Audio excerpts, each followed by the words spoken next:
salles d'exposition temporaire dans lesquelles on a des expositions assez régulières. Et pour l'occasion, nous avons transformé ces salles en réserve.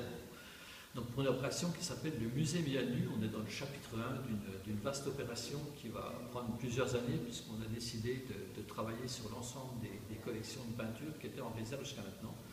Donc là, on a procédé de la sorte, on a vidé la réserve des grands formats, ce qu'on appelle la réserve des grands formats au premier étage du musée, qu'on a transporté ici au rez-de-chaussée. On a installé ces toiles dans des différents crayonnages pour pouvoir les étudier. Donc, dans un premier temps, on a une restauratrice diplômée qui est venue pendant une semaine et qui a regardé chacune de ces toiles et qui a fait un constat d'état pour voir ce qui allait, ce qui n'allait pas sur les toiles, s'il y avait des restaurations à faire assez rapidement ou si les toiles pouvaient attendre encore un certain moment. On en a profité également pour mesurer ces toiles, pour les réinscrire dans notre logiciel ActiMuseo, qui est le logiciel du musée de Montbéliard, dans lequel toutes les œuvres sont inventoriées en fait.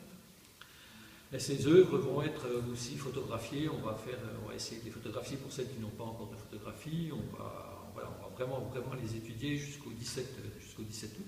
Et ensuite, ces œuvres vont retourner dans leur réserve pour continuer à être rangées d'une façon plus optimum, puisque là, la réserve était un peu encombrée. Donc, ça va nous permettre aussi de remettre tout cela en forme. Alors, au cours de ce déménagement, on a eu un tout petit problème, parce qu'on a une lithographie d'un artiste qui s'appelle Arroyo, donc une lithographie qui s'appelle Tina, et on a égaré pendant le déménagement Tina. En fait, on est à la recherche de Tina.